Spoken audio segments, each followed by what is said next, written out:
Hey everyone, my name is Delilah. Welcome to the Knit Next to You podcast.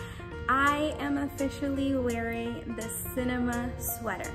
Of course, I've had to make some modifications, but if you are eager to find out how it went, grab yourself something cozy and join me right here. Hey everyone, my name is Delilah. Welcome to the Knit Next to You podcast. I finally finished my cinema sweater. It's here, it's on, and it's gorgeous. If you are ready to hear everything about the cinema sweater, please stay here with us.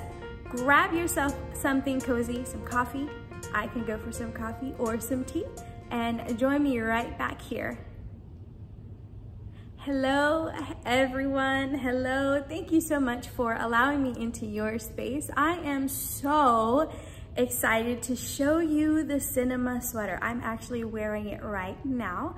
It is so amazing. I wanted to just go over my journey with knitting this sweater. I also wanted to provide some bonus content for you all so that you can see the mistakes that I've made. And I honestly purposefully continued going, keeping these mistakes just because I wanted to learn how I did. This is my first knitted sweater. I've never done this before.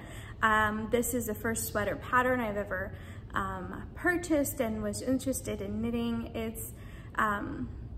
It was such a beautiful process. The fabric that it created, the texture, the color, it was just such a beautiful, beautiful journey. I wanted to start off with letting you know the yarn that made up this sweater, Katova Kika, or Veronica Lindberg on YouTube. She designed this sweater. It's called Cinema Sweater. I will link the pattern below.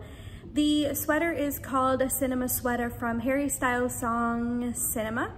I am not going to play it here for copyright purposes, but I loved the style of the sweater. It was an oversized sweater. It looked very simple, very light, but I wanted to do a little twist for my own. Since this was going to be my first sweater, I kind of wanted to go a little bit more on the opposite spectrum. I wanted it fuzzy, I wanted it a bit more cozy, I wanted it a bit more thicker. So it was just a wonderful opportunity for me to knit up the sweater. I also learned to do the raglan seams and increases and all of that within this pattern, which was very, very exciting. First, you start off, obviously, as you see, with the collar. It is a 1x1 rib, and then we did German short rows. German short rows. Those are serious. They're not really hard to get, but you have to kind of practice over and over again. Depending on how many German short rows the pattern calls for, you will obviously complete the German short rows. But there's German short rows on the back, so that the back end, and you can probably even see it here on my collar, the back end is a bit higher than the front end, because if you stand up, your in front of your collar and your back area, they're not level. There is some kind of, how do I say, it's a bit lower, obviously, here on the top of your chest than on the back. And I'm gonna turn so that you can see. Naturally, this is a bit lower than my back area here. So you can see here, the German short rows, what it does is it adds extra rows in the back area here, and it lifts up the collar on the back side. And then this here is just knitted normally, so that there is a bit of an increase on the back collar, and you can see there. So first thing I learned was how to knit a collar. And then this is actually a folded over collar. So I started here with the cast on stitches, and then I knitted, and then I folded it in. Whoa, this was such an exciting experience for me, because right when you're done with the collar, you have the raglan seams. I've never done raglan seams before, but I'm so glad I was able to learn that here. So we have the collar, we have short rows, and we have raglan seams, and it's just such a beautiful construction. Veronica did a wonderful job. I added this particular makeup of fabric is 2 fingering weight yarns with 1 strand of mohair. This particular pattern called for DK, but of course there's different yarns that you can switch it to so that it can make up that DK weight. And so in that case, because it's 2 strands, it's a bit heavier, it's a bit warmer. I did wear it to work already. I could not wait. I could not wait. I wore it to work already, and a few people who are following me, they're like, is that your sweater? Is that your sweater? I'm like, yes, it is. It's this sweater. And I'd give them a little twirl, of course. So yes, and I wanted to kind of share some of the modifications I've made. The sweater I chose, because in the pattern you can choose if you want it crop top or you want it long, and so I chose to do the longer one, but then I realized, okay, that's more yarn. So I kind of just continued measuring to where, okay, so I had 2 girls, 2 babies, and I don't have a flat stomach. So I wanted the sweater long enough to kind of cover my mom pooch. I think that's what it's called. So I wanted it a bit long enough, but then I do have a pair of jeans that kind of conceals that area, so then maybe I can tuck it in.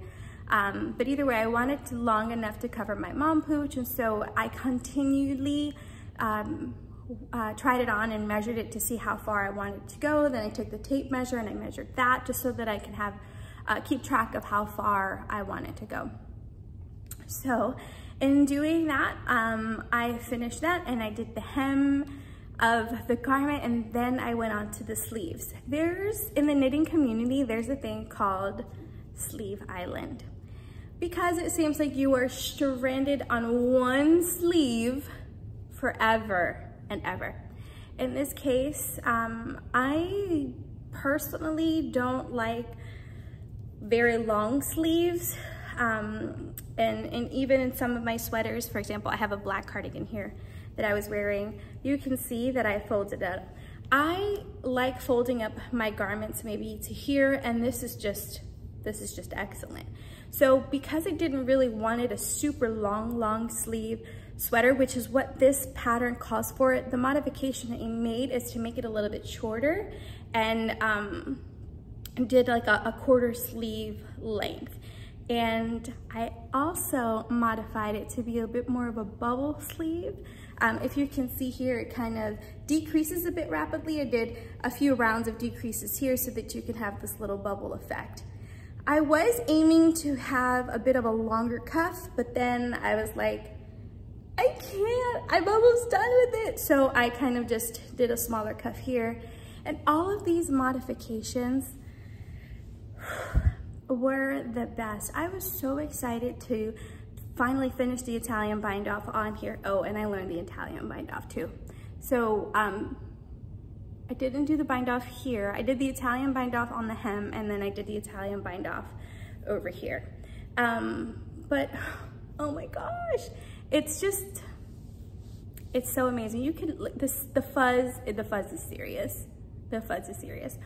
I am just overwhelmed with what I've been able to create. I was so intimidated with making a sweater, period, to have bought in a pattern, to have bought in the yarn. Wow, I can't believe I did it. I'm in Florida now, and this morning was 50 degrees. This afternoon, I believe it's about 78, 80. So this really isn't a garment for now, perhaps in the morning, and then you can slip something off. Like I've got a t-shirt under this. But let me tell you, this was such an amazing progress. I am so excited about it. I'm going to share right now a little preview of my sweater so that you can see all of the details in it. And I will be right back.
Okay, so as soon as I finished this sweater, I started casting on.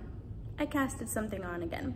But this time they're a little bit smaller. They're beanies. I did share in a previous video that I am working on designing my own beanie. I had started knitting the double moss stitch beanie, and then I realized perhaps it's a little too wide for the head. So then I frogged it, and then I started one, and then the moss stitch is a little bit different. So this one's a bit different, but if you remember from my other videos, this is all of my frogging right here. All of this was just what I frogged. This is the Patton's Classic Wool Worsted Weight. I believe it's in the color dark gray. You can see all of this here because I was trying to pull out the inside so that I could do a swatch, but it wasn't working. So I kind of just let it be and then started from here. But this is what I have so far. I am using a Bates 16-inch 5mm needle. And I want to show you how beautiful it looks so far. Do you see all of the details on this? It's so beautiful. So beautiful. I love it so much. It's fun knitting it because it's not just stockinette stitch, and I think that's what I needed, especially finishing the sweater, because this is all stockinette, and then of course we finished with a beautiful ribbing. It was just a lot of stockinette stitching. What else? Okay, so then when I bought the cinema sweater shortly after that, I think earlier this year, I bought the Rebel Soul beanie from Kika, and her pattern called for a DK weight again, or a combination of the fingering with mohair. With this particular sweater, my skin, not necessarily my arms, but more so on my neck, it slightly tolerates the mohair. I love the texture, I love the fuzz, but when it hits my neck directly, it did get a little itchy. When I was wearing it to work the other day, I found myself kind of doing one of these numbers that I went to the bathroom to look at how the sweater is setting, and then I realized I had like red spots of where I was itching. So when I block the sweater, and I probably didn't say this earlier, but I haven't blocked the sweater yet, but when I block it, I will remove what I sewed in to make this a bit wider, just so that if I do wear a shirt, it's a bit more bearable on the neck.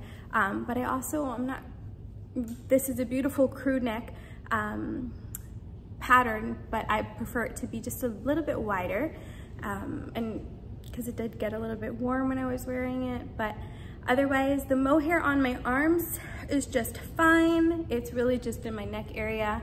And I should have remembered that I had sensitive skin to certain textures. I just remember when I was younger, there were just certain things that like bothered me. Obviously now as an adult and I'm making my own garments, it reminds me that I have to be a bit more careful with that. Even with this, the Patton's Classic Wool, when I put this under, okay, this might be a little cheesy, but when I put this under my neck and I do one of these numbers, I can feel it kind of prickling too. And so I bought a Barocco yarn, and it's 100% wool, and I did this number, and it's itchy under my neck too, but thankfully this is gonna be a beanie, so it really wouldn't affect the itchiness on my head. And I think the same for this. This actually feels very nice on my head. I guess it's just my neck area. I do feel a little bit on my arms, but my arms aren't that bad. And so then with the Rebel Soul beanie that I'm doing, that I'm knitting for Kika, I started that today. I did a swatch for it, which, by the way, I love knitting. And it does take me a while to get around and do a swatch, but I did a swatch with this one last night. Look how beautiful the colors are. When you are knitting in the flat, and that's just going back and forth where you would have the right side and wrong side, when you're knitting a garment or anything in the flat, you would make a flat swatch. Because this is going to be a beanie in the round, you would essentially do a swatch in the round so that you can get the appropriate gauge, because you are knitting this in the round. But I wanted to show you the swatch and just how beautiful the color is. I'm directly in front of a window, so you can see just the natural color of it. It's so beautiful. And then I would do that again for this beanie that I'm designing. It's so pretty. So those are the two beanies I'm working on. I'm still working on a sweater, and I don't have that project with me. So I wanted to come on and share with you that I completed the cinema sweater. I am so in love with it. So in love with it. I have ideas for so many other sweaters. It's just absolutely incredible that I have like made my own garment. It's so amazing. Amazing. I also wanted to kind of sit back a little bit and just chat with you for a little bit. Yeah. Can I say a little bit again? I wanted to just let you know, I've gone through this really, really tough season. I have been having some health issues, some health concerns. And I think it was about 3 years ago, I was diagnosed with hypothyroidism, and my thyroid is producing less of the hormones that it needs to produce. And with an ultrasound, they also label that with Hashimoto's. And so the last couple weeks, in fact, the last year or so, when I did the routine ultrasound on the organ, and it's actually right here, you could probably see a little bit of a bulge here, but I did an ultrasound, and with the ultrasound, they found that it was Hashimoto's, and at the same time, they saw that there were growths of nodules. So nodules are essentially, for the lack of better words, pimples on the thyroid gland where my body is producing too much estrogen, and because of that, it has nowhere to go, so then it produces this nodule. So not too long ago, I did a blood work, and that blood work came back normal, and then they scanned the nodule, and the nodule did get a bit bigger than they wanted it to be. So they did a biopsy, and I did the biopsy about 3 weeks ago, and can I tell you that I hated every moment of that biopsy. I was so scared. Sorry, I'm getting choked up. I didn't mean to. I was so scared. I was laying on that hospital, it wasn't a hospital, but the surgeon table, whatever that table is. And I literally just laid there and just thinking of all of the possibilities, because it's just a scary procedure. To have a long needle like inserted in your throat is something wild. I'm a believer, so I asked the Lord to comfort me. I said, Lord, where are you right now? Because I was really scared, and I just felt his presence. I felt that he was there. And so I did the biopsy, and then 2 weeks later, they say, hey, we have half of the results. Do you want to come back to get all of the results? And I was like, you know what, I'm here, let's just do half of the results. So they found some abnormal cells, and that is, for me, like, okay, I was already afraid of what could happen coming to this appointment, and now I have abnormal cells. And so these last couple weeks, while I'm kind of just processing all of the news that I was getting, I'm knitting this sweater, and I've realized, like, oh my gosh, didn't realize this was gonna happen, how much comfort knitting gives me. I didn't realize, like, okay, knitting is a hobby. It's something that I enjoy doing, right? Because it's soothing, it's relaxing, but it had brought me so much comfort in this season, like going through the diagnosis, going through all of the stuff. And then here I am, I've my sweater's finished, it's celebratory, I'm excited about it. And then this morning, today, I get a phone call from the doctor that the cancer test was negative. And I could only thank God for those results, because I have time and time again had asked for the Lord's healing, and I know for a fact that I am progressing in that direction of healing.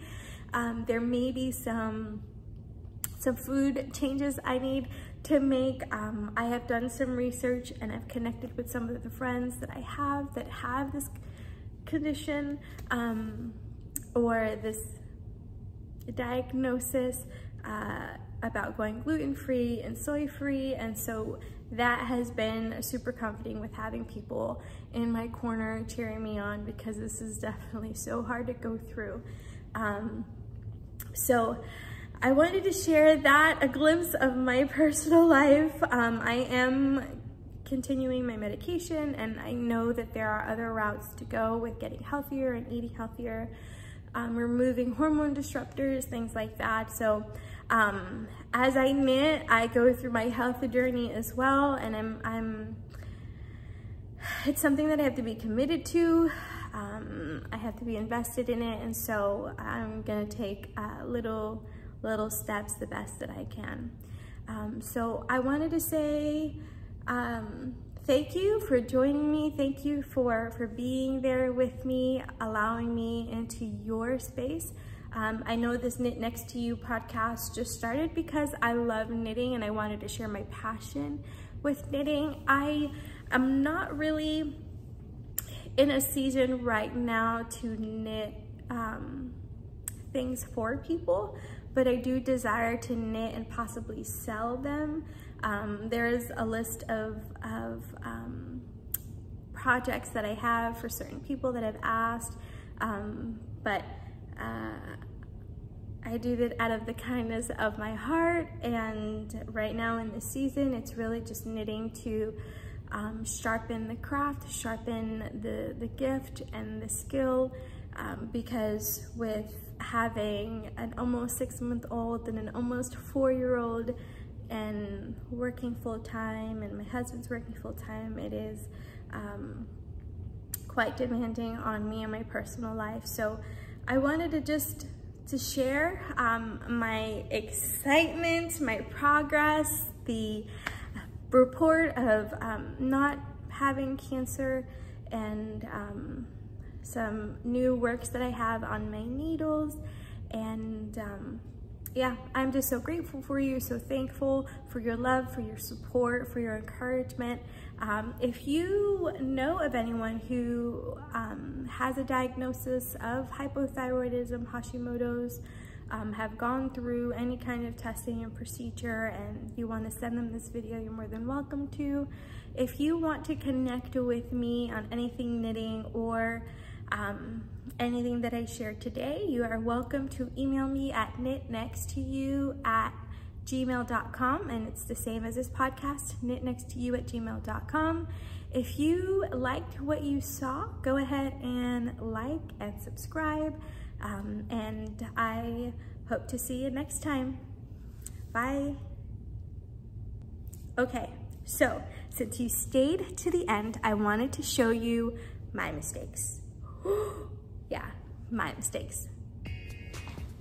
Okay, I just took off the sweater, and I wanted to show you some of the mistakes that I've made on the sweater that I purposely kept so that I can remember, and that's that. I would say the first mistake I made was to not buy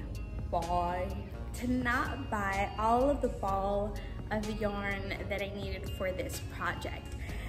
I think I needed 11 balls to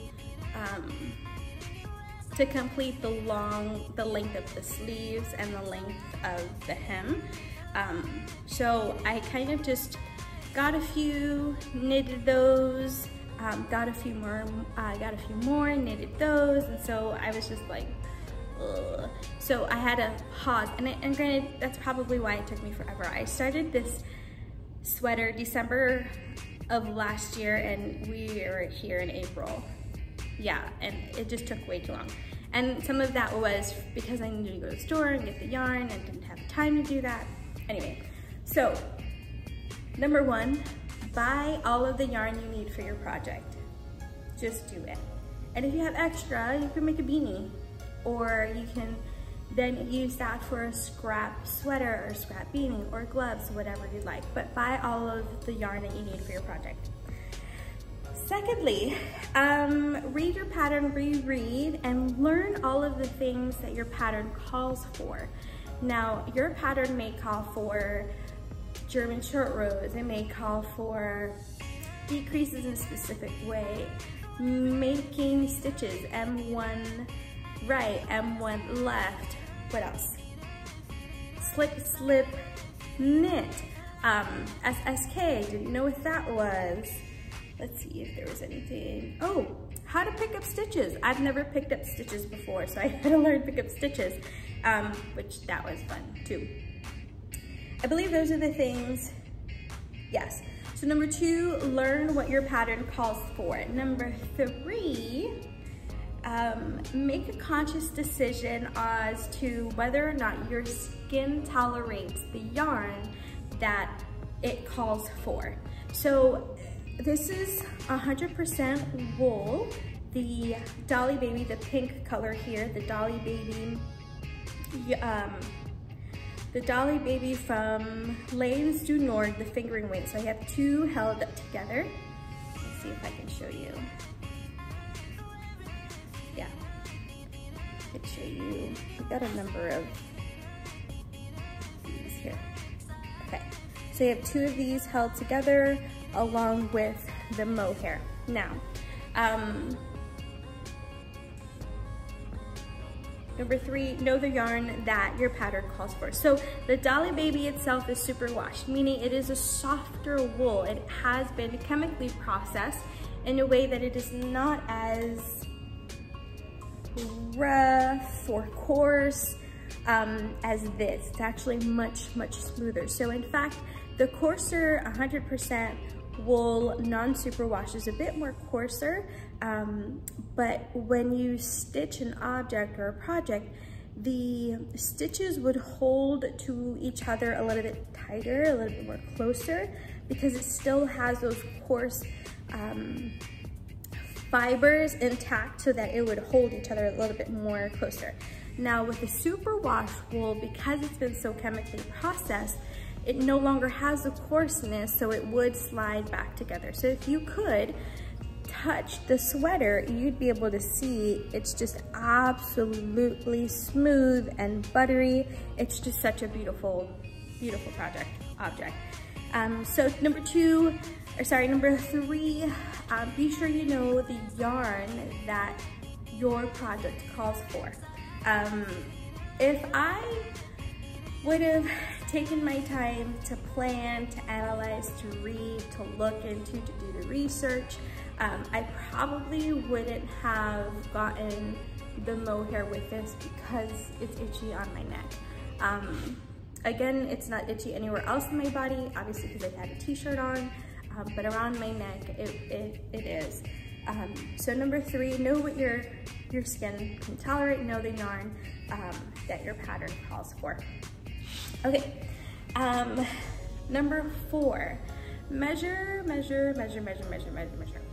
I love the length of the sweater. I am not crazy about the width. I'm actually not crazy about wide sweaters, large fitted sweaters. And it's more of my preference for that. So I would have perhaps not made my raglan seams so wide. I was following the large of this, but I wouldn't have made my raglan seams so wide. I probably would have taken them in just a little bit. So I would even say to kind of just do a little bit more digging as to how far you want this. And now I share all of this not in any way bashing or talking against the pattern at all. It's just really my preferences and modifications. So I would say just measure, measure, measure so that you know what the final object would look for. Okay, mistakes. They're gonna happen. And I think Bob Ross says they're happy mistakes. And I think that's okay, totally okay. Which, I'm okay with mistakes. I'm not perfect. Sometimes I'm like, man, I wish I didn't make any mistakes, but reality is that it's gonna happen. Okay, so the first mistake I made was I miscounted the number of stitches for my cuff. Now, I believe I was supposed to have an even number of stitches for my cuff, but I believe I had an odd number of stitches. So I had to double up. Let me see where it is. Double up on one of the knit rows on this one. So you will see here how there's 2 knitted rows. So there's knit, purl, knit, knit, purl, knit. I didn't calculate the number of stitches I needed, which again, it's okay. It's not that big of a deal. So I had to knit 2 rows, and this one is on my left hand. On my right hand, I had to do 2 purled rows, which also doesn't look bad, and you would never tell. But you would see here, it's knit, purl, purl, knit. And you can see where I sewed in the end there. Again, not that big of a deal. The other mistake that I made was in my hem, and trust me, I debated over and over and over again if I wanted to redo it. But I was like, you know what? It's at the bottom, it's at the back. It really doesn't matter, at least my opinion. Some of you would have probably ripped it all out, and that's your prerogative. Okay, so let me show you where, and I even tried to fix it, but again, it makes this just a bit more beautiful. All right, I'm gonna show you here. All right, I think at a certain point of me switching needles, because this was a US 9 and then I switched to a US 3. Yeah, and so I don't know if I did a yarn over, but whatever I had here, it was a huge hole, and then it was kind of just like a long piece of yarn. And so I just continued knitting it, let it go, and then when I came back around to weave in my ends, I kind of try to do some type of, really, because it's just a purl row, and it was just extra yarn, so it looks super stretched out. So I kind of just, you see that there? That's another one, and you can probably see it a little bit here. But that was a mistake that I made, and I believe those are the only 3, the 2 cuffs and that one. Let me see if there's any other ones that I can remember.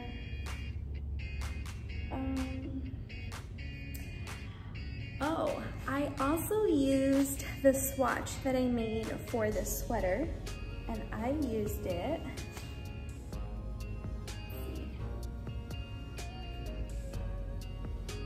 I used it on my, is my left or my right? I used it on my right sleeve. You can see it. You see right here, I have this chunk of stockinette stitch in like a different, it's a little wrinkly. You can also see kind of how the mohair made like streaks. Yeah. I was really concerned that I wasn't gonna have enough yarn where I was, and so I just ripped out my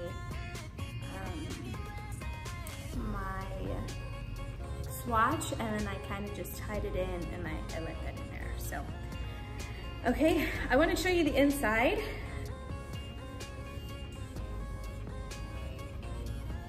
Here. Okay. I haven't seen this yet, but it looks so cool. There's a raglan seams there. As you can see here, the mohair is like getting all over.